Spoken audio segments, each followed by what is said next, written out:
ఈ సకల చరాచర సృష్టిని కూడా ఏ రకమైనటువంటి ఆకారము లేనటువంటి సమయంలో ఒక శక్తి రూపంలో ఉన్నటువంటి ఆ యొక్క ఆకారం లేనంటే నిరాకార తత్వం, ఆ యొక్క నిరాకార శక్తిని మనము పరమాత్మ విశ్వకర్మ అంటున్నాం. మీరు ఇక్కడ ఎదురుగా ఉన్నటువంటి లైట్ ని చూడండి. ఆ లైట్ లో మీకు ఏం కనిపిస్తుంది? ఏం కనిపిస్తుంది?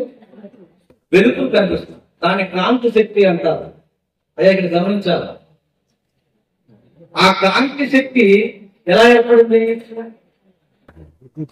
దానిలో ఉన్నటువంటి విద్యుత్ శక్తి ద్వారా ఏర్పడింది. ఇక్కడ గమనించాలి. విద్యుత్ శక్తి ఎలా ఏర్పడింది? జలశక్తి లేక వాయుశక్తి. వాయుశక్తి కూడా పవన విద్యుత్ అంటున్నాం. లేక సూర్యశక్తి, సోలార్ మనం మాట్లాడుతున్నాం.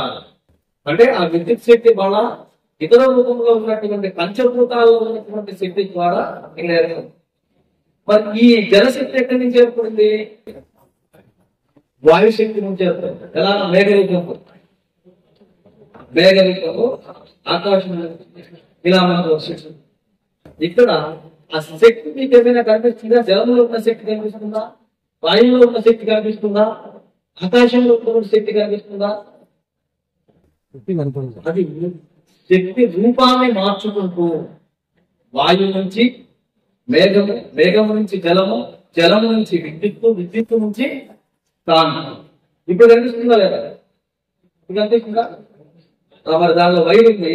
ఆ వైరు కొన్ని పట్టుకుంటే అది ఉన్నట్ట లేదట.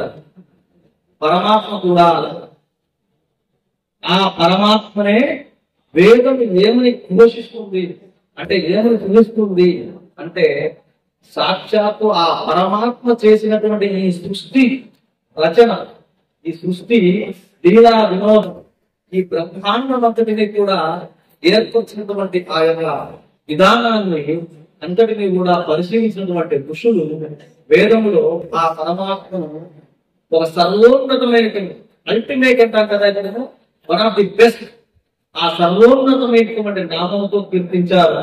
ఆ నామం పేరే విశ్వకర్మ. ఏ పేరు? కాబట్టి ఇప్పుడు మనం గుర్తుంచుకోవాల్సింది పరమాత్మ విశ్వకర్మ, దేవశిల్పి విశ్వకర్మ. ఈ పరమాత్మ విశ్వకర్మకు ఆకారం ఉన్నటువంటి లేదు.